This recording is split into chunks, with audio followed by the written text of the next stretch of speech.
കൊരിന്തോസ്യർക്കെഴുതിയ 1-ാം ലേഖനം 15-ാം അധ്യായം 10-ാം തിരുവചനം നമുക്കൊന്ന് എടുത്തിട്ട് ഒരുമിച്ച് വായിക്കും.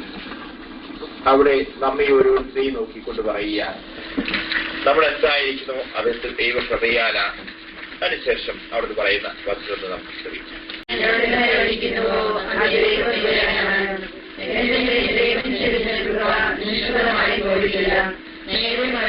മറ്റെല്ലാവരെയും അധികം ഞാൻ അധ്വാനിച്ചു, എന്നാൽ ഞാനല്ല എന്നിലുള്ള ദൈവകൃപയാണ് അധ്വാനിച്ചത്.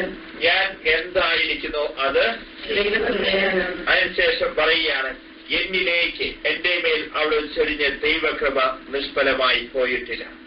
നേരെ മറിച്ച് എല്ലാവരേക്കാൾ കൂടെ ഞാൻ അധ്വാനിച്ചു, എന്നാൽ ഞാനല്ല എന്നിലെ ദൈവകൃപയാണ് അധ്വാനിച്ചത്. നമ്മൾ ഓർത്തിരിക്കേണ്ട ഒരു കാര്യമാണ്, നമ്മൾ തിരിഞ്ഞു നോക്കുമ്പോൾ കാണാൻ സാധിക്കും ദൈവം എന്നിലേക്ക് ചൊരിഞ്ഞ ദൈവകൃപ. ഇന്ന് നമ്മൾ തിരിഞ്ഞു നോക്കുമ്പോൾ കാണുകയാണ്, ഞാൻ സമർപ്പിത ജീവിതത്തിലേക്ക് ഇറങ്ങി തിരിച്ചു.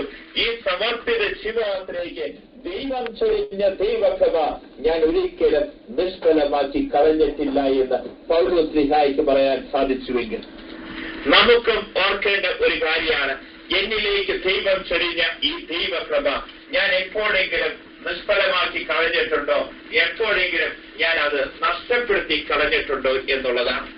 നമ്മൾ ഓർക്കുക, നമ്മൾ ഓരോരുത്തരെയും ദൈവം അവിടെ വിളിച്ചിരിക്കുകയാണ്. എന്തിനു വേണ്ടിയിട്ട് അവിടെ ദൈവം വിളിച്ച് അതിനെക്കുറിച്ച് നമുക്ക് വീണ്ടും കാണാൻ സാധിക്കും. കൊരിന്തോസ്യർക്കെഴുതിയ 1-ാം ലേഖനം 7-ാം അധ്യായം 17-ാം തിരുവചനം നമുക്ക് എടുത്ത് വായിക്കാം. 1 Corinthians chapter 7 verses 17. അവിടെ നമ്മൾ കാണുകയാണ്, ദൈവത്തിന്റെ നിയോഗവും വിളിയും അനുസരിച്ച് ഓരോരുത്തരും ജീവിതം നയിക്കട്ടെ. ദൈവത്തിന്റെ വിളിയും നിയോഗവും അനുസരിച്ച് ഓരോരുത്തരും ജീവിതം നയിക്കട്ടെ. വീണ്ടും നമ്മൾ ഓർക്കേണ്ട ഒരു കാര്യമാണ്, ഞാൻ ജീവിക്കുന്ന ജീവിതം ദൈവം എനിക്ക് തന്ന ആ ദൈവത്തിന്റെ വിളിയും നിയോഗം അനുസരിച്ചാണോ ഞാൻ ജീവിക്കുന്നത്. വീണ്ടും എഫെസ്യർക്കെഴുതിയ ലേഖനം 4-ാം അധ്യായം 1-ാം തിരുവചനം പറയുകയാണ്, നിങ്ങൾക്ക് ലഭിച്ച വിളിക്ക് യോഗ്യമായ ജീവിതം നയിക്കുവിൻ. നിങ്ങൾക്ക് ലഭിച്ച വിളിക്ക് യോഗ്യമായ ജീവിതം നയിക്കുവിൻ. നേരത്തെ പല പ്രാവശ്യം പറഞ്ഞ പോലെ ദൈവം എനിക്ക് നിങ്ങൾക്കൊക്കെ തന്നിരിക്കുന്ന 1 താലന്തും 3 താലന്തും 5 താലന്തും എങ്ങനെയും എനിക്ക് ജീവിക്കാം. എന്നാൽ അവസാനം കണക്ക് കൊടുക്കേണ്ടവൻ. അലസമായിട്ട് എനിക്ക് ജീവിക്കാൻ സാധിക്കും, ആത്മാർത്ഥമായിട്ട് എനിക്ക് ജീവിക്കാൻ സാധിക്കും, വിശ്വസ്തയോടുകൂടെ എനിക്ക് ജീവിക്കാൻ സാധിക്കും, അവിശ്വസ്തയോടുകൂടെ എനിക്ക് ജീവിക്കാൻ സാധിക്കും. നമ്മൾ ഓർക്കേണ്ടതാണ്, എങ്ങനെയും എനിക്ക് ജീവിക്കാം. വിശ്വസ്തയോടുകൂടെ ജീവിക്കാം, അവിശ്വസ്തയോടുകൂടെ ജീവിക്കാം, അലസമായി എനിക്ക് ജീവിക്കാം, ആത്മാർത്ഥമായി ജീവിക്കാം. നമ്മൾ തിരിഞ്ഞു നോക്കിയാണെങ്കിൽ ഒരു വ്യക്തി ടോട്ടലി തമ്പുരാന് വേണ്ടി കമ്മിറ്റഡായി കഴിഞ്ഞു കഴിഞ്ഞാൽ അവരുടെ ജീവിതത്തിൽ ഒരു സമയം പോലും വൃഥാവിന് കളയാനില്ല. കാരണം അത്രമാത്രം അവന് തമ്പുരാന് വേണ്ടി ജീവിക്കാനുള്ള സമയം മാത്രമാണ് അവനുള്ളത്. ആത്മാർത്ഥമായിട്ട് അവന് ജീവിക്കുകയാണെങ്കിൽ, അലസായിട്ട് ജീവിക്കുകയാണെങ്കിൽ എങ്ങനെയും നമുക്ക് ജീവിക്കാൻ സാധിക്കും. പക്ഷെ നമ്മൾ എപ്പോഴും ഓർത്തിരിക്കേണ്ടതാണ്, നമ്മൾ എന്തായാലും 100% തമ്പുരാന് വേണ്ടി കൊടുത്തിരിക്കുന്ന ജീവിതം ഇനി എനിക്ക് തിരികെ നോട്ടയില്ല. പക്ഷേ എനിക്ക് നാളെ അവന്റെ മുമ്പിൽ ഞാൻ കണക്ക് കൊടുക്കേണ്ട വ്യക്തിയാണ്. കണക്ക് കൊടുക്കുമ്പോൾ എന്റെ ജീവിതത്തെ നോക്കിയിട്ട് അവൻ പറയും, ഇതാ ഈ സമർപ്പിതൻ ആത്മാർത്ഥമായി ജീവിച്ചതാ, ഈ സമർപ്പിതൻ വിശ്വസ്തയോടുകൂടി ജീവിച്ചതാ. അങ്ങനെയാണോ നമ്മെ കുറിച്ച് പറയുക എന്നുള്ളതാണ് നമ്മൾ ഈ സമയം കാണാൻ പോകുന്നത്. നമ്മളൊക്കെ നമ്മുടെ സമർപ്പിത ജീവിതം വിളിക്കനുസരിച്ച് യോഗ്യമായി ജീവിക്കുന്നതിന് വേണ്ടി നമുക്ക് തന്നിരിക്കുന്ന അടയാളങ്ങളാണ്, ബാഹ്യമായിട്ടുള്ള അടയാളങ്ങളാണ് നമ്മുടെ ഓരോരുത്തരെയും സന്യാസ വ്രതങ്ങൾ എന്ന് നമ്മൾ ഓർത്തിരിക്കുക. നമ്മൾ ഈ കാലഘട്ടത്തിൽ നമ്മുടെ സന്യാസ വ്രതങ്ങളെ കുറിച്ചൊക്കെ കേരള സഭയിൽ ശക്തമായിട്ട് വാദിച്ചുകൊണ്ടിരിക്കുന്നുണ്ട്. ഞാൻ സന്യാസ വ്രതത്തെ കുറിച്ച് ഇങ്ങനെ പറയാം. എന്താണ് സന്യാസം എന്ന് ചോദിച്ചു കഴിഞ്ഞാൽ സമർപ്പിതരെ നമ്മൾ ഓർക്കുക, ഞാൻ കൊടുക്കുന്നതാണ് അത് ശുദ്ധമായതും വിശുദ്ധവുമായിട്ടുള്ള നാഥയും സുഗന്ധ തൈലമാണ് സന്യാസം. ഈ പ്രാവശ്യം ജെറുസലേം ധ്യാനത്തിന് സിസ്റ്റേഴ്സിന് വേണ്ടിയിട്ടുള്ള ഈ ധ്യാനം അതിനുവേണ്ടി നോട്ടീസ് അടിക്കുന്ന സമയത്ത് എന്നോട് അതിനെക്കുറിച്ച് ഞാൻ എഴുതിയ ഒരു വാക്കാണ് ഈ സന്യാസത്തെ കുറിച്ച്. സന്യാസം സുഗന്ധപൂരിതവും വിലയേറിയതും ശുദ്ധവുമായ നാഥയും സുഗന്ധ തൈലമാണ്. ഈ നാഥയും സുഗന്ധ തൈലം കണ്ടുകൊണ്ട് ചോദിക്കുന്നുണ്ട്, ജനത്തിന് ഇത് മനസ്സിലാക്കുന്നില്ല. ഇന്ന് ഈ മീഡിയക്കാർക്ക് അത് മനസ്സിലാവുന്നില്ല. അവരൊക്കെ ചോദിക്കുന്നു, എന്തിനാ ഈ ജീവിതം പാഴാക്കി കളയുന്നേ? എന്തിനാ ഈ ജീവിതം പാഴാക്കി കളയുന്നേ? പക്ഷേ നമുക്കറിയാം, ഇത് വിശുദ്ധമാണ്, ശുദ്ധമായിട്ടുള്ള നാദ്യ തൈലമാണ് എന്നുള്ള കാര്യം നമ്മൾ ഓർത്തിരിക്കുക. നമ്മൾ ഓർക്കണം, നമ്മൾ ഈ സന്യാസത്തിലേക്ക് കടന്നു വരുമ്പോൾ അതിന്റെ ഭാഗ്യമായി നമ്മൾ ജീവിക്കുന്നതിന്റെ അടയാളമാണ് എന്ന് പറഞ്ഞു നമ്മുടെ സന്യാസ വ്രതങ്ങൾ. ഈ 3 നമ്മുടെ വ്രതങ്ങൾ, ദാരിദ്ര്യം, ബ്രഹ്മചര്യം, അനുസരണം, ഈ 3 വ്രതങ്ങൾ നമ്മൾ എടുത്തു നോക്കിക്കഴിയുമ്പോൾ നമുക്ക് കാണാൻ സാധിക്കും 3 കാര്യങ്ങളാണ് ഇതിന്റെ അകത്ത് പ്രധാനമായിട്ടും നമ്മൾ ത്യാഗം ചെയ്യുന്ന അല്ലെങ്കിൽ ഉപേക്ഷിക്കുന്ന. 1 ശരീരം, 2 മനസ്സ്, 3 കഴിവുകൾ. ശരീരം, മനസ്സ്, കഴിവുകൾ, ഇത് 3നെയും നമ്മൾ വേണ്ട എന്ന് വെക്കലല്ല, അത് തമ്പുരാന് വേണ്ടി സമർപ്പിക്കലാണ് നമ്മുടെ ജീവിതം കൊണ്ട് നമ്മൾ ചെയ്യുന്നത്. നമുക്കറിയാം, ശരീരം എന്നുള്ളത് കൊണ്ട് നമ്മൾ ബ്രഹ്മചര്യം എന്ന വ്രതത്തിലൂടെയാണ് നമ്മൾ അതിനെ പുലുകുന്നത്. വിശുദ്ധ ഫ്രാൻസിസ് അസീസിയൊക്കെ പറയുന്ന പോലെ, ഈശോയെ നിന്റെ സ്നേഹം മതി, പിന്നെ എന്തിനാ എനിക്ക് ഈ ലോകത്തിന്റെ സ്നേഹം? ഈശോയെ നിന്റെ സ്നേഹം മതി, എനിക്ക് എന്തിനാ ഈ ലോകത്തിന്റെ സ്നേഹം? ഇതുപോലെ തന്നെ നമുക്ക് കാണാൻ സാധിക്കും, നമ്മെ സംബന്ധിച്ചിടത്തോളം ഇത് രണ്ടാമത് നമ്മെ സംബന്ധിച്ചിടത്തോളം നമ്മൾ പറയും നമ്മുടെ മനസ്സ്, നമ്മെ സംബന്ധിച്ചിടത്തോളം അനുസരണം എന്ന വ്രതത്തിലൂടെയാണ് നമ്മുടെ മനസ്സിനെ അവന്റെ കരങ്ങളിലേക്ക് നമ്മൾ സമർപ്പിക്കുന്നത്. എന്ന് വെച്ചു കഴിഞ്ഞാൽ നമ്മൾ ഈ സന്യാസ വ്രതങ്ങളിലൂടെ നിന്റെ മനസ്സ്, നിന്റെ ഹിതം അത് എന്താണോ അതാണ് എന്റേത് എന്ന് പറഞ്ഞുകൊണ്ട് നമ്മൾ കൊടുക്കുക. ഇതുപോലെ തന്നെ ദാരിദ്ര്യം എന്ന വ്രതത്തിലൂടെ നമ്മൾ എടുക്കുന്നതാണ്, നീയാണ് എന്റെ ഏറ്റവും വലിയ സമ്പത്ത്. നമുക്ക് കാണാൻ സാധിക്കും, ഒന്നെടുത്തു സംഖ്യയുടെ പുസ്തകം 18-ാം അധ്യായം 20-ാം തിരുവചനം. അവിടെ നമ്മൾ കണ്ടുമുട്ടുകയാണ്, ഇത് ലേവി ഗോത്രത്തിന്, പുരോഹിത ഗോത്ര, ആ പുരോഹിത ഗോത്രത്തിന് അവിടെ വീതം വെക്കുന്ന സമയത്ത് അവിടെ പറയുന്ന ഏതാനും വചനങ്ങളുണ്ട്. നിങ്ങൾക്ക് ഇവരെ പോലെ ഭൂമി കിട്ടാൻ പോകുന്നില്ല, ഇവരെ പോലെ ഷെയർ നിങ്ങൾക്ക് കിട്ടാൻ പോകുന്നില്ല, നിങ്ങൾക്ക് കിട്ടാൻ പോകുന്നത് എന്താണ് എന്ന് അവിടെ വ്യക്തമായിട്ട് പറഞ്ഞു തരിക.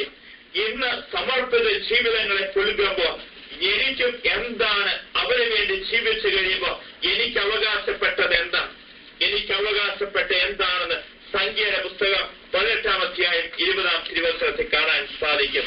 അവിടെ നമുക്ക് കാണാൻ സാധിക്കും, വാഗ്ദത്ത ഭൂമിയിൽ ലേവി ഗോത്രത്തിന് ദൈവം ഒന്നും കൊടുക്കുന്നില്ല, മറിച്ച് അവിടെ എന്താണ് അവരോട് പറയുന്നത്? എന്താണ്? ഞാനാണ് നിന്റെ അവകാശം, ഓഹരിയും. ഇതാണ് അവരെ കൊടുക്കുന്നത്. ഇത് മാത്രമുള്ള ഒരു സമർപ്പിതയെ സംബന്ധിച്ചിടത്തോളം ഈ സമർപ്പിത ജീവിതങ്ങളിലും അവനാകെ ഈ കർത്താവ് മാത്രം അവന് അവകാശം, ഓഹരിയായിട്ടുള്ളൂ. അവരെ പോലെയുള്ള സമ്പത്ത് കിട്ടുന്നില്ല, അവരെ പോലെയുള്ള സ്ഥാനമാനങ്ങൾ ഒന്നും കിട്ടുന്നില്ല. കർത്താവാണ് എന്റെ സമ്പത്തും എന്റെ ഓഹരിയും എന്ന് അവിടെ സംഖ്യയുടെ പുസ്തകത്തിൽ പറയുകയാണ്. ലേവി ഗോത്രത്തിന് കൊടുക്കുകയാണ്. നമുക്ക് ഓരോ മേഖലകളെയും നമുക്കൊന്ന് കാണാൻ സാധിക്കും. ഈ മോസസ് എന്ന് പറയുന്ന 10 കമാൻഡ്മെന്റ്സ് എന്ന് പറയുന്ന മൂവിയുണ്ട്. ആ മൂവിയുടെ അകത്ത് കാണാൻ സാധിക്കും, ഈ മോശ എന്ന് പറയുന്ന ഈ ബാലൻ അവൻ ഫറവോന്റെ കൊട്ടാരത്തിൽ വളർന്നു വരിക. ഈ ഫറവോന്റെ കൊട്ടാരത്തിൽ അവിടെ അവൻ വളർന്നു വരുന്ന രാജകുമാരനെ പോലെ വളർന്നു വന്ന ഈ മോശയ്ക്ക് ഒരുപാട് തോഴിമാരുണ്ട്. ഈ തോഴിമാര് അവിടെ ഒരുപാടുണ്ടെങ്കിൽ മോശയ്ക്ക് എന്തെന്നില്ലാത്ത ഒരു താല്പര്യം, എന്തെന്നില്ലാത്ത ഒരു സ്നേഹം ഒരു തോഴിയോട് മാത്രം അവിടുന്ന് അവൻ കാണിക്കുന്നുണ്ട്. ഈ തോഴിയുടെ അടുത്ത് അവൻ കൂടുതൽ ഇടപെടകുന്നു, ഈ തോഴിയോട് അവർ കൂടുതൽ സംസാരിക്കുന്നു, ഈ തോഴിയുടെ കൂടെയായിരിക്കാൻ വേണ്ടി അവൻ എങ്ങനെയെങ്കിലും ബന്ധശ്രദ്ധാലുവാകുക.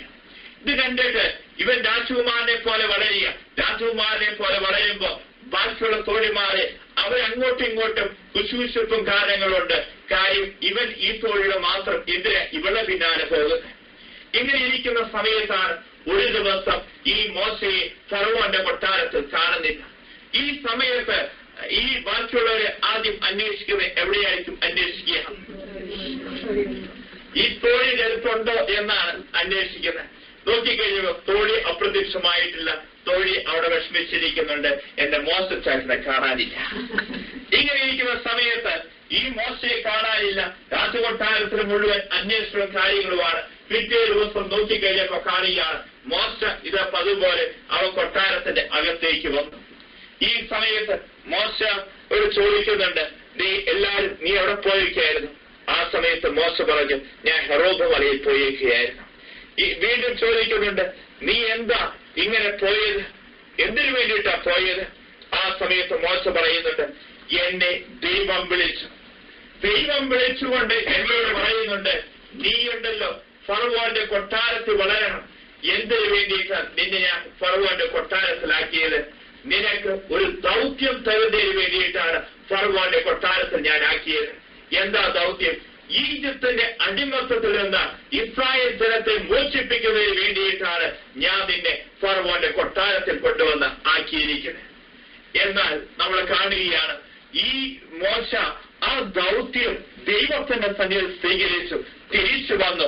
മോശയുടെ സ്വഭാവം മാറുന്നുണ്ട്, മോശയുടെ നോട്ടം മാറുന്നുണ്ട്, അവന്റെ എല്ലാത്തിനും വ്യത്യാസമായി. അപ്പൊ പതിവുപോലെ ഈ തോഴി മോശയുടെ എടുത്തിട്ട് വന്ന് പറഞ്ഞു, മോശ ചേട്ടാ, എന്നാലും എന്നോട് പറയാതെ നീ പോയില്ല.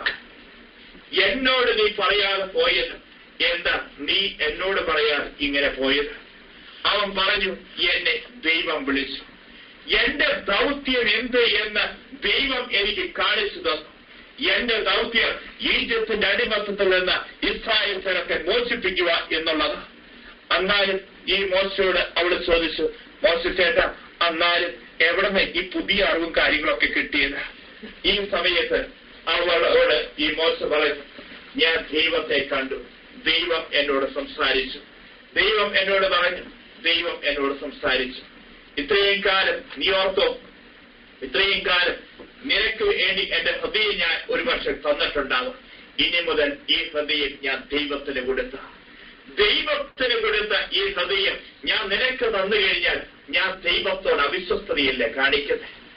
ഈ കരങ്ങൾ ഞാൻ ദൈവത്തിന് കൊടുത്ത ഈ കരങ്ങൾ ഞാൻ നിനക്ക് തന്നു കഴിഞ്ഞാൽ അത് ഞാൻ ദൈവത്തോട് അവിശ്വസ്തതയല്ലേ കാണിക്കുന്നത്? എന്റെ പാദങ്ങൾ ഞാൻ ദൈവത്തിന് കൊടുത്ത ഇത് ഞാൻ നിനക്ക് തന്നു കഴിഞ്ഞാൽ ദൈവത്തോട് ഞാൻ അവിശ്വസ്തതയല്ലേ കാണിക്കുന്നത്? നമുക്ക് കാണാൻ സാധിക്കും, മോശ അവിടെ നിന്ന് ഒരു പുത്തൻ അഭിഷേകവും കൃപയും അവിടുന്ന് സ്വീകരിക്കുക. ദൈവത്തിന് വേണ്ടി സമർപ്പിച്ചതാണ് എന്നുള്ള ബോധ്യം മോശയ്ക്ക് അവിടെ വെച്ച് ഉണ്ടാവുക. നമ്മൾ ഓർത്തിരിക്കേണ്ടതും നമ്മുടെ ഉള്ളിൽ പുലുകേണ്ടതുമാണ്, എന്റെ ഹൃദയം ഞാൻ ദൈവത്തിന് വേണ്ടി സമർപ്പിച്ചതാണ്. ഈ ദൈവത്തിന് വേണ്ടി സമർപ്പിച്ച എന്റെ ഹൃദയത്തെ ബാക്കി ഏതെങ്കിലും ഒരു കാര്യത്തിൽ ഞാൻ സമർപ്പിച്ചിട്ടുണ്ടെങ്കിൽ ഞാൻ ദൈവത്തോട് കാണിക്കുന്ന അവിശ്വസ്തതയാണ്. എന്റെ കരങ്ങൾ ഞാൻ ദൈവത്തിന് വേണ്ടി കൊടുത്തത് എന്റെ സമർപ്പണത്തിലൂടെ, എന്റെ വ്രതഭക്തി ജീവിതത്തിലൂടെ. ഈ കരങ്ങൾ മറ്റൊരു കാര്യത്തിൽ ഞാൻ കൊടുത്തിട്ടുണ്ടെങ്കിൽ തിരിച്ചറിയുക, ഞാൻ ദൈവത്തോട് കാണിക്കുന്ന അവിശ്വസ്തതയാണ്. ഇതുപോലെ തന്നെ എന്റെ പാദങ്ങൾ ഞാൻ ദൈവത്തിന് വേണ്ടി സമർപ്പിച്ചത് ഈ പാദങ്ങൾ ഞാൻ മറ്റൊരു കാര്യത്തിന് കൊടുത്തു കഴിഞ്ഞാൽ തിരിച്ചറിയുക, ദൈവത്തോട് ഞാൻ കാണിക്കുന്ന അവിശ്വസ്തതയാണ്. നമ്മൾ ഓർക്കേണ്ടതാ, നേരത്തെ വായിച്ച തിരുവചനം തന്നെ കൊരിന്തോസുകാർക്കെതിരെ 1-ാം ലേഖനം 15-ാം അധ്യായം 10-ാം തിരുവചനം. അവിടെ വചനം പറയുകയാണ്, ദൈവമേ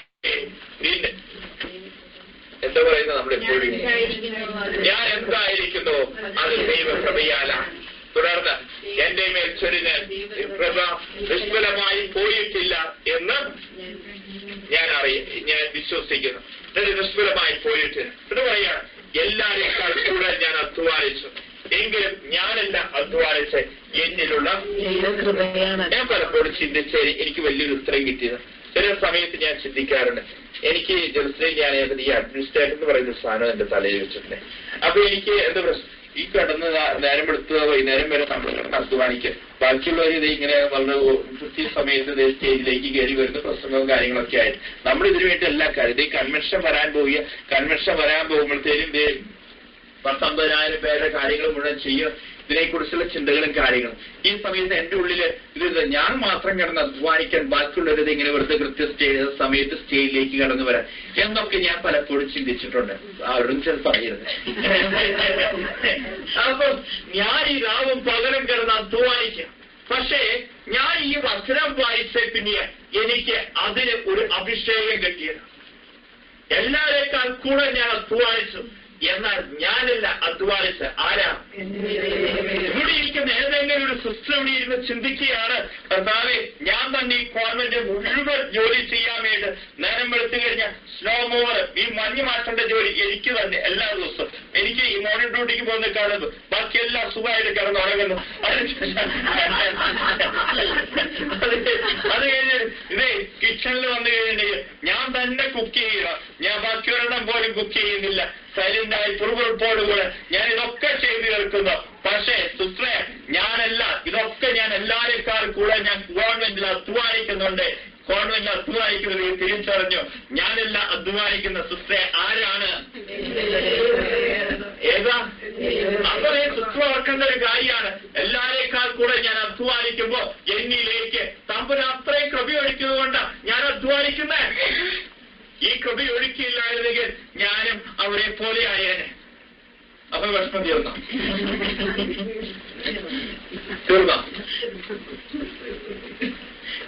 എങ്ങനെ ദൈവകൃപയാ ഇത് മുഴുവൻ എന്നെ കൊണ്ട് ചെയ്യിക്കുന്നത്. ഈ ദൈവകൃപ എന്നിലേക്ക് ഒഴുക്കിയില്ലായിരുന്നെങ്കിൽ എനിക്കിതൊന്നും ചെയ്യാൻ പറ്റില്ല. തമ്പുരാനാണ് എന്നിലേക്ക് ഈ കൃപ ഒഴുക്കിയേക്കുന്നത്. ഞാൻ തന്നെ അത് ചെയ്യണം. ഞാൻ ചെയ്തുവെങ്കിൽ മാത്രമാണ് അത് ശരിയാവുള്ളൂ. ഇതുപോലെ തന്നെ നമ്മൾ ഓർക്കുന്നത്. അപ്പൊ നമ്മളെ അത് പറഞ്ഞു വന്നിരിക്കുന്നതാ.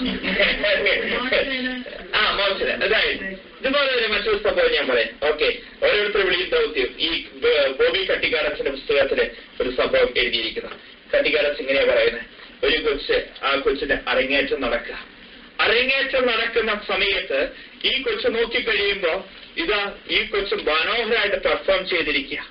പെർഫോം ചെയ്തു കഴിഞ്ഞ് ആ കൊച്ചിന് അരങ്ങേറ്റത്തിന്റെ സമയത്ത് എല്ലാവരും ഇതാ കൊച്ചിനെ പ്രോത്സാഹിപ്പിച്ചുകൊണ്ട് കൈയടിക്കുന്നുണ്ട്. പക്ഷെ ഈ കൊച്ച് താഴേക്ക് ഇറങ്ങി വരുമ്പോ കൊച്ചിന്റെ മുഖത്ത് വലിയ സന്തോഷമൊന്നും കാണാനില്ല. ഈ സമയത്ത് ഈ കൊച്ചിന്റെ അടുത്ത് വന്ന് ചോദിച്ചു, മോളെ നീ നന്നായി പെർഫോം ചെയ്തല്ലോ, പക്ഷെ നിനക്ക് എന്താ നിന്റെ മുഖത്തൊരു സന്തോഷം കാണാത്ത? എല്ലാവരും നിന്നെ പ്രോത്സാഹിപ്പിച്ച് കൈയടിച്ചിട്ട് നിനക്കെന്താ ഒരു സന്തോഷം തോന്നാത്തെ? ഈ സമയത്ത് അവള് പറഞ്ഞു, എനിക്ക് സന്തോഷം തോന്നുന്നില്ല. എന്താ കാര്യം? നീ നന്നായി പെർഫോം ചെയ്യും. അല്ല, എനിക്ക് പരിശീലനം നൽകിയ എന്റെ ഗുരു ഉണ്ടല്ലോ, ഈ ഗുരുവിന്റെ മുഖത്ത് സന്തോഷം തോന്നാത്തതുകൊണ്ട് എന്റെ മുഖത്ത് എനിക്ക് സന്തോഷമില്ലാത്ത. നമ്മളും ഓർക്കേണ്ട ഒരു കാര്യമാണ്. നമ്മൾ ഓർത്ത് നോക്കി, നമ്മളും ഒരുപാട് പെർഫോം ചെയ്യുന്നു. കൂടെയുള്ള സിസ്റ്റേഴ്സ് ഒക്കെ പറയുന്നു, ഈ സിസ്റ്റർ എത്രയോ നല്ല സിസ്റ്ററാണ്, എത്രയോ കാര്യങ്ങൾ ചെയ്തുകൊണ്ടിരിക്കുന്ന, ചാവറ മിസ്ട്രി ടോക്ക് കൊടുത്തുകൊണ്ടിരിക്കുന്ന, അതിന്റെ അകത്ത് ഇത് കൊടുത്തുകൊണ്ടിരിക്കുന്ന, ഇതൊക്കെ പറയുന്നുണ്ടാവും. പക്ഷെ നമ്മൾ അറിഞ്ഞിരിക്കേണ്ട ഒരു കാര്യമുണ്ട്, നമ്മൾ ഇതൊക്കെ ചെയ്യുന്നുണ്ടെങ്കിലും ആര് കൈയടിച്ചില്ലെങ്കിൽ, ആരുടെ മുഖത്ത് എന്നെ നോക്കിയിട്ടൊരു സന്തോഷം തോന്നിയിട്ടില്ലെങ്കിൽ നമ്മൾ ചെയ്യുന്ന മുഴുവൻ വൃഥാവില്ല. അതുകൊണ്ട് തന്നെ ഓരോ ദിവസവും സായാഹ്നത്തില് നമ്മൾ ചിന്തിക്കേണ്ട, ആത്മശോധന ചെയ്യേണ്ട ഒരു കാര്യം എന്താണെന്ന് അറിയോ? ഒന്ന് എഴുതി വെച്ചേക്ക്. എങ്ങനെയുണ്ടായിരുന്നു എന്റെ പെർഫോമൻസ്? എന്റെ തമ്പുരാന്റെ മുഖത്ത് ഇന്നത്തെ എന്റെ പെർഫോമൻസ് കണ്ടിട്ട് സന്തോഷം ഉണ്ടായിട്ടുണ്ടോ? എന്റെ തമ്പുരാൻ എന്റെ പെർഫോമൻസ് കണ്ടിട്ട് കൈയടിച്ചോ? കൂടെ ഉള്ളവരൊക്കെ കൈയടിക്കും. പക്ഷെ അതൊന്നും കാര്യമില്ല, അതൊന്നും വില പോകില്ല. തമ്പുരാൻ കൈയടിച്ചില്ലെങ്കിൽ, തമ്പുരാന്റെ മുഖത്ത് എന്നെ നോക്കിയിട്ടൊരു സന്തോഷം കണ്ടില്ലെങ്കിൽ ഞാൻ ചെയ്യുന്ന മുഴുവൻ വൃഥാവിലാണ് എന്നുള്ള കാര്യം നമ്മൾ ഓർത്തു വെച്ചു. എന്നെ വിളിച്ചവൻ അവന്റെ മുഖത്ത് ഒരു സന്തോഷം എന്നെ നോക്കിയിട്ടുണ്ടാവണം. മത്തായിയുടെ സുവിശേഷം 19 അധ്യായം. നമ്മള് ഈ സമയം ബ്രഹ്മചര്യം എന്നുള്ള വ്രതത്തെ കുറിച്ച് ഒന്ന് ആഴമായിട്ട് കാണാൻ പോകുന്നു. വിളിയോട് വിശ്വസ്തത കാണിക്കുന്നതിന്റെ ബാഹ്യമായ അടയാളങ്ങളാണ് നമ്മുടെ സന്യാസ വ്രതങ്ങൾ എന്ന്. നമ്മുടെ വിളിയുടെ സമ്പൂർണ്ണ സമർപ്പണമാണ് നമ്മുടെ ഓരോരുത്തരുടെയും വ്രതഭക്ത ജീവിതം. ബ്രഹ്മചര്യം എന്നുള്ള വ്രതം ഒരു സമർപ്പിതൻ അവിടുന്ന് സ്വീകരിക്കുന്നു. ലോകത്തിന് ഇത് മനസ്സിലാവില്ല. ലോകം മുഴുവൻ ഇന്ന് ചോദിക്കുന്നു, കേരളത്തിൽ പ്രത്യേകിച്ച് മീഡിയയിലൂടെ ചോദിക്കുന്ന ചോദ്യം, എന്തിന് ഈ നാദേ സുഗന്ധയിലെ പാഴാക്കി കളയും? ലോകത്തിനത് മനസ്സിലാവാത്ത കാര്യം, എന്തിന് ഈ നാദേ സുഗന്ധ തൈലം അവിടുന്ന് പാഴാക്കി കളയും? എന്നാൽ നമ്മൾ തിരിച്ചറിഞ്ഞു, ബ്രഹ്മചാരിയായി തീരുക എന്ന് പറയുന്നത് അത് ദൈവത്തിന്റെ കൃപയാണ്. ബ്രഹ്മചാരിയായി തീരുക എന്ന് പറയുന്നത് അത് ദൈവത്തിന്റെ ദാനമാണ്. ബ്രഹ്മചാരിയായി തീരുക എന്ന് പറയുന്നത് അത് ശ്രേഷ്ഠമായിട്ടുള്ള ജീവിതമാണ്. ബ്രഹ്മചാരിയായി തീരുക എന്ന് പറയുന്നത് അത് ദൈവത്തിന്റെ വിളിയാണ്. നമുക്ക് കാണാൻ സാധിക്കും. വചനത്തിന്റെ വെളിച്ചത്തിലൊന്ന് കാണാൻ സാധിക്കും. മത്തായി സുവിശേഷം 19-ാം അധ്യായം 12-ാം തിരുവചനം എടുത്തൊന്ന് വായിച്ചേ.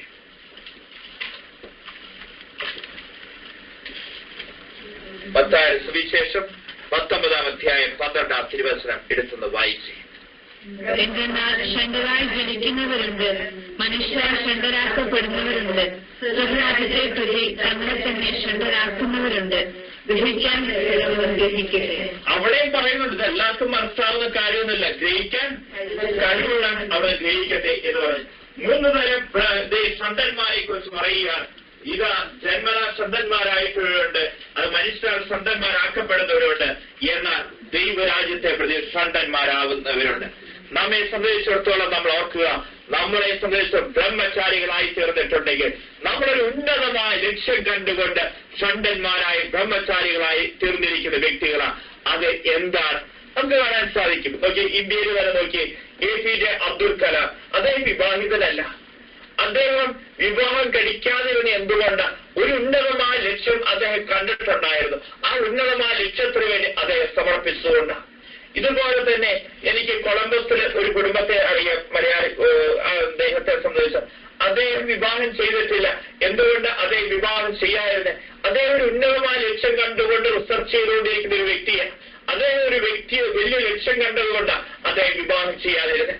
എന്നാൽ നമ്മെ സംബന്ധിച്ചിടത്തോളം നമ്മൾ ഓരോരുത്തരും ബ്രഹ്മചാരികളായി മാറിയിട്ടുണ്ടെങ്കിൽ നമ്മൾ വചന വ്യക്തമായിട്ട് പറയുന്നുണ്ട്, ദൈവരാജ്യത്തെ പ്രതി ഷണ്ടന്മാരായിരിക്കുന്ന വ്യക്തികളാണ് ഓരോ സമർപ്പിതനായ വ്യക്തികൾ.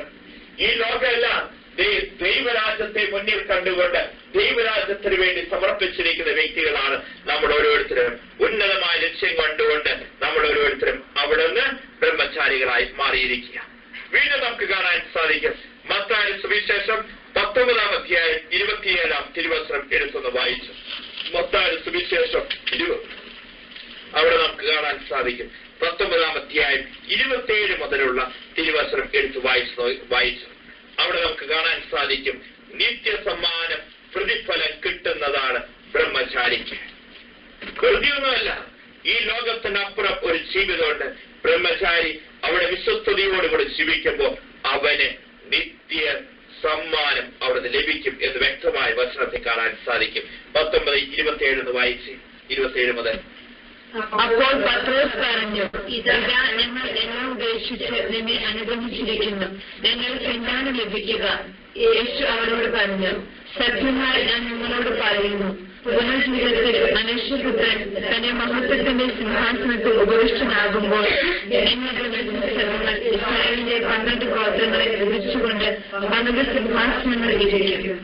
എന്റെ നാമത്തെ പ്രതി ഭവനത്തെയോ സഹോദരന്മാരെയോ സഹോദരികളെയോ പിതാവിനെയോ മാതാവിനെയോ മക്കളെയോ വയലുകളെയോ പരിത്യജിക്കുന്ന ഏതൊരുവരും 100 ഇരട്ടി ലഭിക്കും. അവൻ നിത്യജീവൻ അവകാശമാക്കുകയും. വ്യക്തമായിട്ട് വചനത്തിന്റെ വെളിച്ചത്ത് നമ്മൾ കാണുകയാണ്. ബ്രഹ്മചാരിയായി ജീവിക്കുന്ന വ്യക്തിക്ക് ദൈവം കൊടുക്കുകയാണ് നിത്യജീവൻ അവിടുന്ന് വാഗ്ദാനം ചെയ്തിരിക്കുക. ദൈവ സ്വർഗ്ഗരാജ്യത്തെ പ്രതി അവിടുന്ന് ഷണ്ടന്മാരായിരിക്കുന്ന വ്യക്തികൾക്ക്.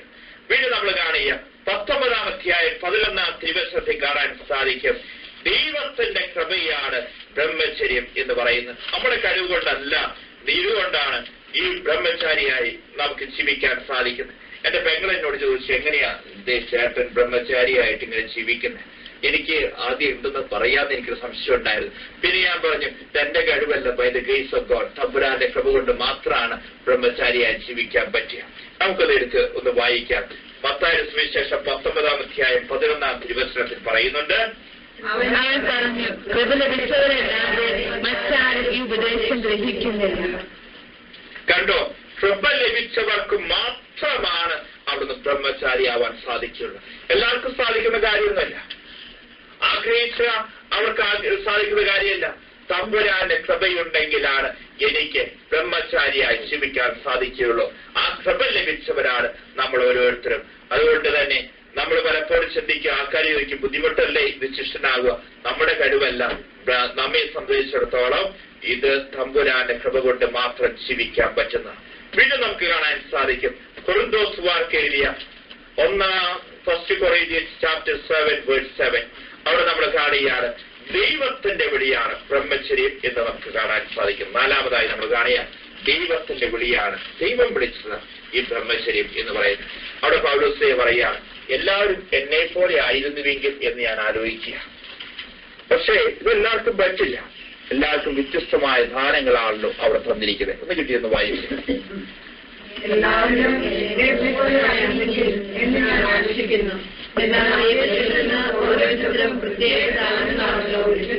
കണ്ടോ, നമ്മൾ ഓർക്കേണ്ട കാര്യം, എല്ലാവരും ബ്രഹ്മചാരികളായിരുന്നു, എല്ലാവരുടെയും സിസ്റ്റേഴ്സ് ആയിരുന്നുവെങ്കിൽ എന്ന് ഞാൻ ചിന്തിക്കുക. പക്ഷേ എല്ലാവർക്കും വ്യത്യസ്തമായ ദാനങ്ങളാണ് അവിടെ തന്നിരിക്കുന്നത്. നമ്മൾ ഓർക്കുക, നമ്മുടെ സമർപ്പിത ജീവിതത്തിന്റെ വഴിധാരകളെ നമ്മൾ ഓർക്കേണ്ട ഒരു കാര്യമാണ്, ദൈവത്തിന്റെ വിളിയാണ് ബ്രഹ്മചര്യം. ഇത് എന്റെ കഴിവല്ല, ഇത് അവൻ തരുന്നതാണ്.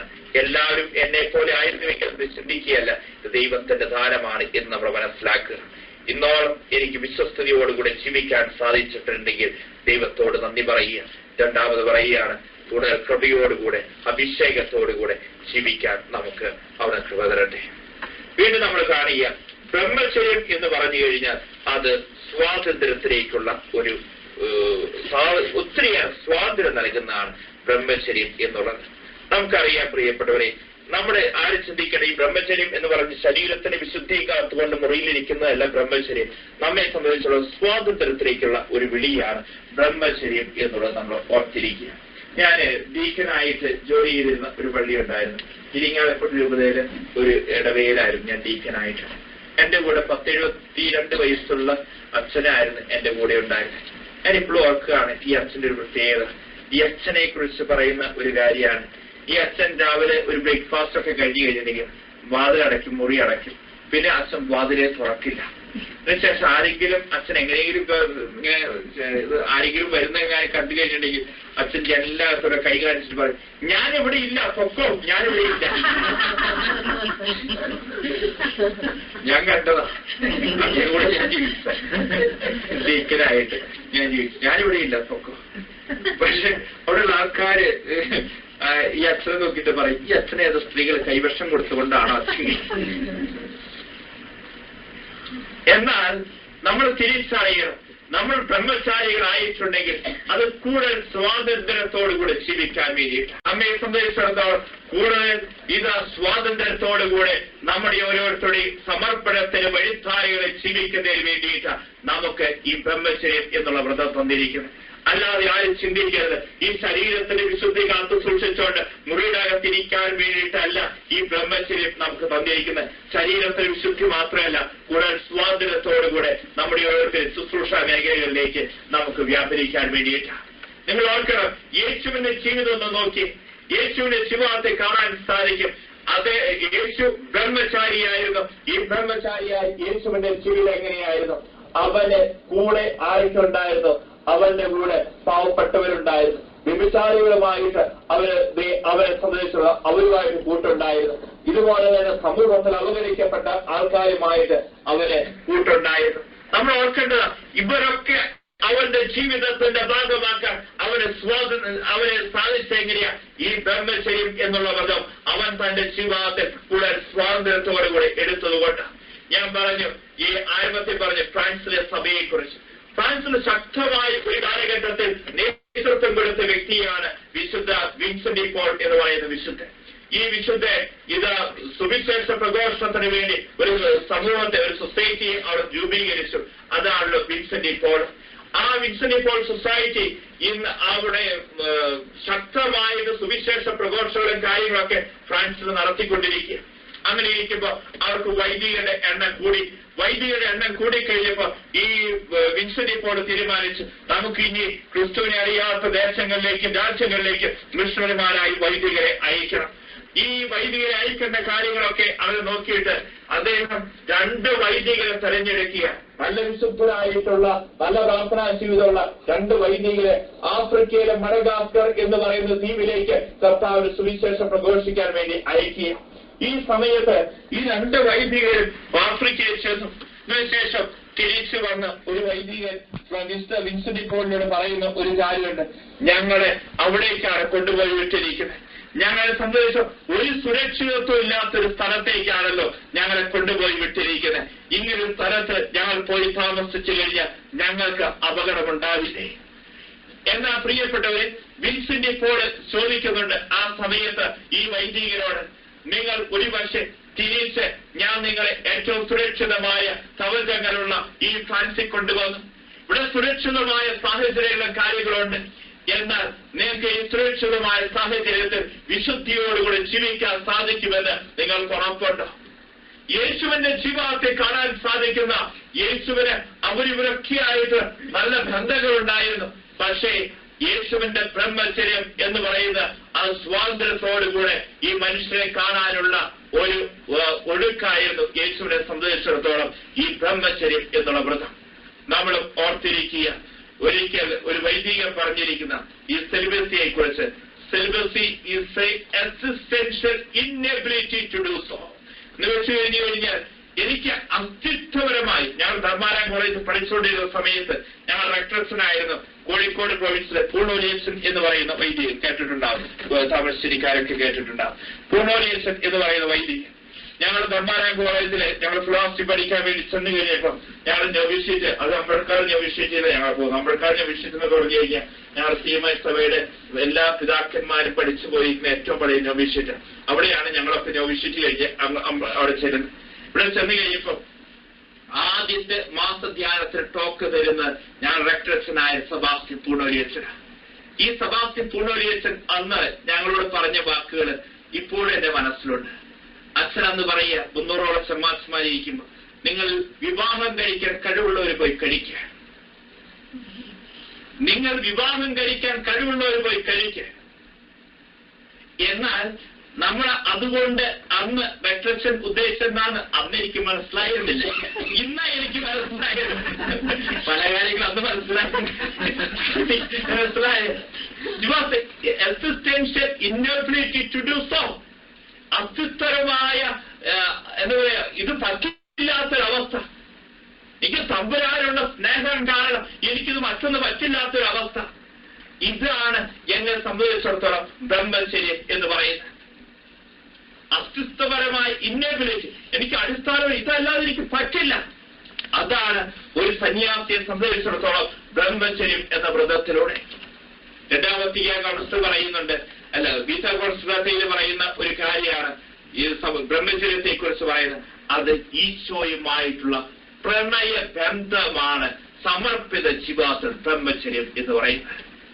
ഈ പ്രണയ ബന്ധം അത് ഈശോയുള്ള സ്നേഹത്തിലായിരിക്കും.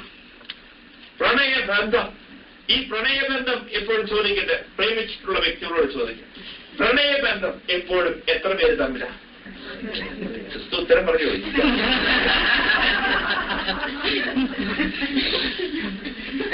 പ്രണയബന്ധം എപ്പോഴും എത്ര പേര് തമ്മിലാണ്?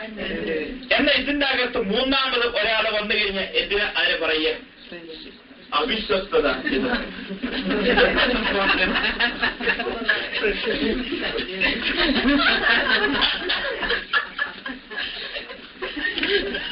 ഇത് ഞാൻ നിങ്ങളുടെ സിസ്റ്റേഴ്സിനോട് ഇനി ചോദിച്ചു. ഞാൻ പരിശുദ്ധനെ കുറിച്ച് ക്ലാസ് എടുക്കുക. ആ സമയത്ത് നമ്മുടെ സിസ്റ്റേഴ്സിനോട് ചോദിച്ചു, നമ്മുടെ സൂര്യന്റെ അടിയിൽ നിന്നാൽ എന്ത് സംഭവിക്കും? അപ്പൊ സിസ്റ്ററിനോട് വെച്ചാൽ കറുത്തു പോകും. ചൂട് പിടിക്കുന്ന ഇതുപോലെ ദീപികാലത്ത് നമ്മൾ ചൂട് പിടിക്കുന്ന പറയാൻ വേണ്ടി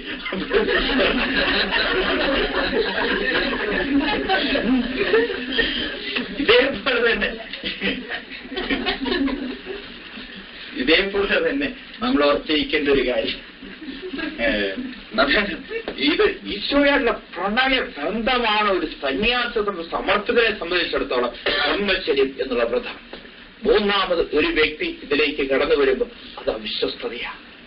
നമ്മളും നമ്മുടെ ജീവിതത്തിൽ ഉണ്ടാവേണ്ടതാണ്.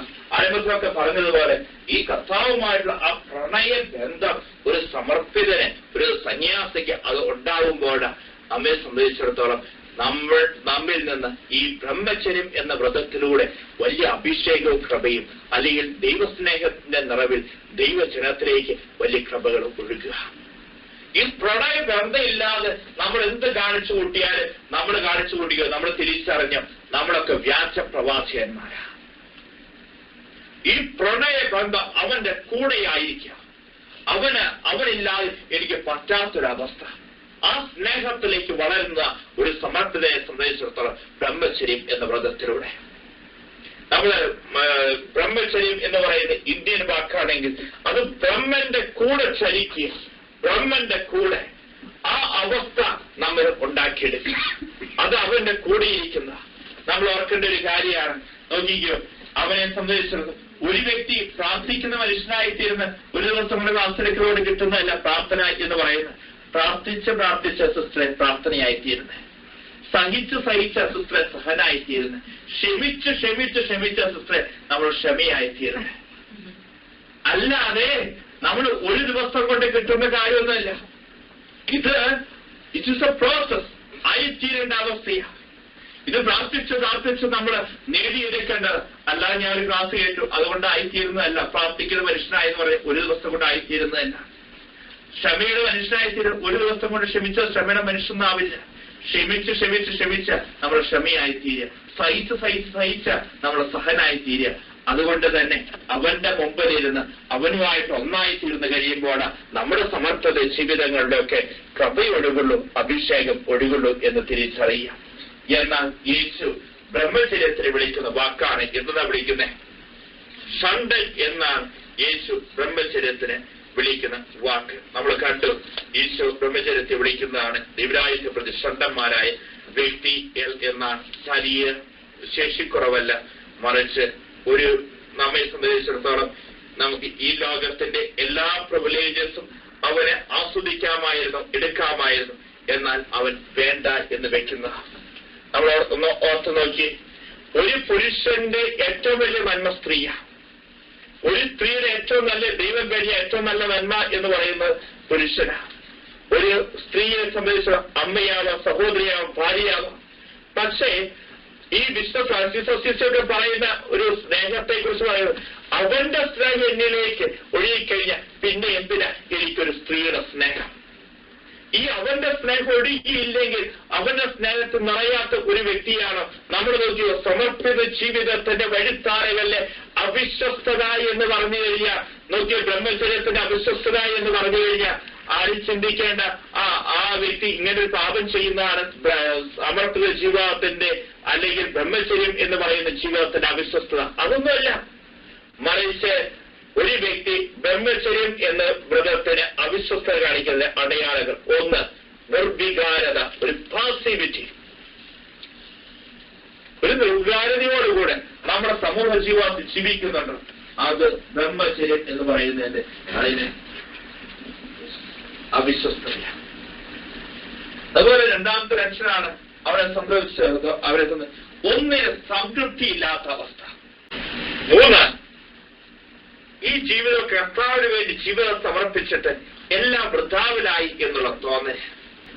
എപ്പോഴും ആളുടെ ഉള്ളിൻ്റെ ഉള്ളിൽ അനുഭവിക്കാമായിരുന്ന സുഖത്തെക്കുറിച്ചുള്ള ചിന്ത. അതുപോലെ തന്നെ നഷ്ടപ്പെടുത്തിയ അല്ലെങ്കിൽ വളർന്നുപോയ യുവത്വത്തെക്കുറിച്ച് ഞാൻ നഷ്ടപ്പെടുത്തിയല്ലോ എന്നുള്ള ചിന്ത. മത്തായിയുടെ സുവിശേഷം 13-ാം അധ്യായം 44-ാമത്തെ തിരുവചനം എടുത്തു നോക്കി. അവിടെ വയലിലെ നിധിയെ കുറിച്ച് പറയുന്നുണ്ട്. സ്വർഗരാജ്യം അത് കണ്ടെത്തുന്നവൻ അത് മറച്ചു വയ്ക്കുകയും സന്തോഷത്തോടെ പോയി ചെയ്യുന്നു.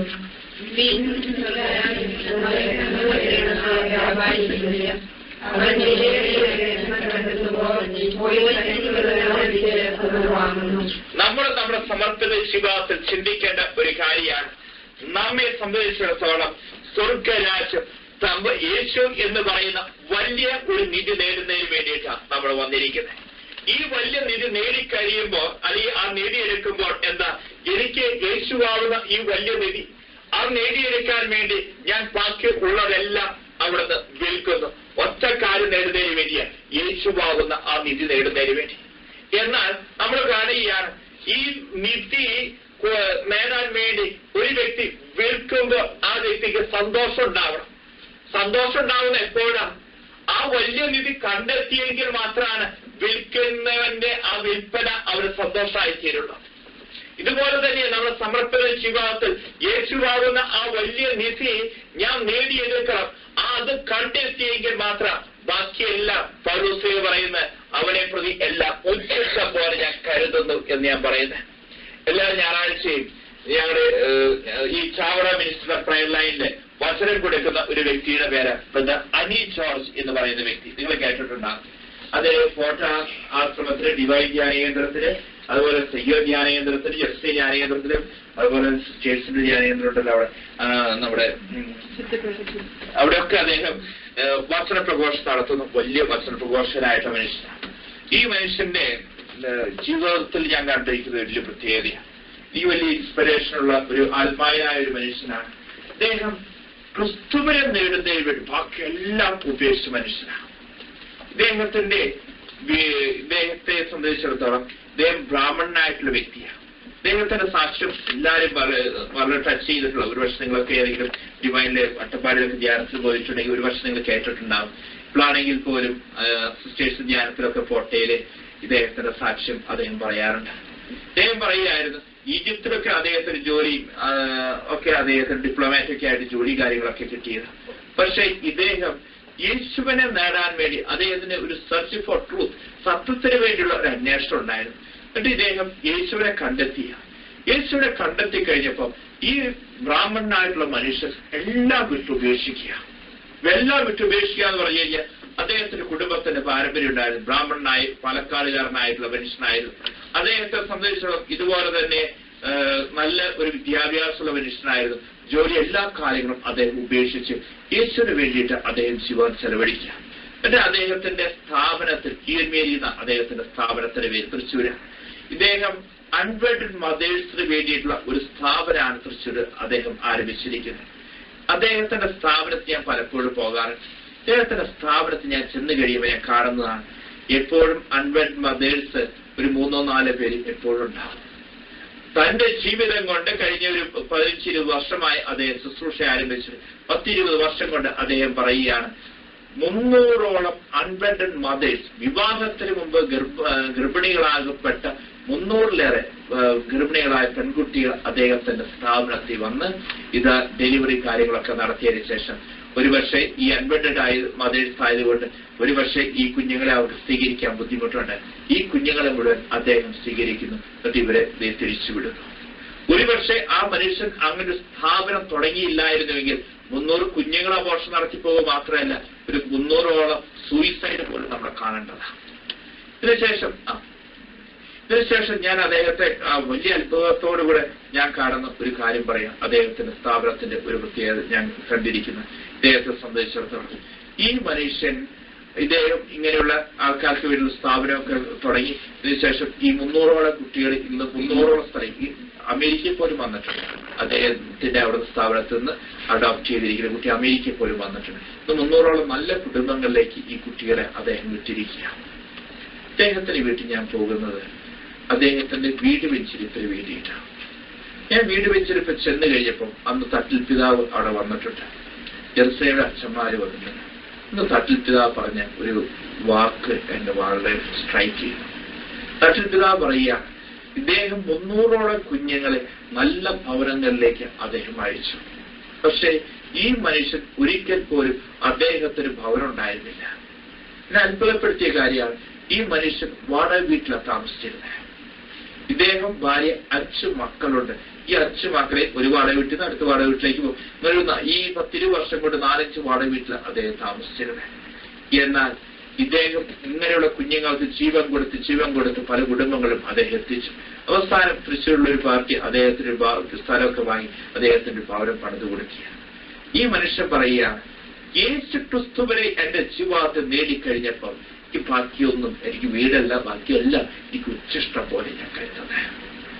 ഇതാ നമ്മളെ സംബന്ധിച്ചിടത്തോളം നമ്മൾ ഓർത്തിരിക്കേണ്ട ഒരു കാര്യം. വലിയ നിധി പോലെയാണ് നമ്മെ സംബന്ധിച്ചിടത്തോളം യേശുവാകുന്ന നിധി. അത് നേടിയെടുക്കുന്നതിന് വേണ്ടിയിട്ടാണ് നമ്മൾ വന്നിരിക്കുന്നത്.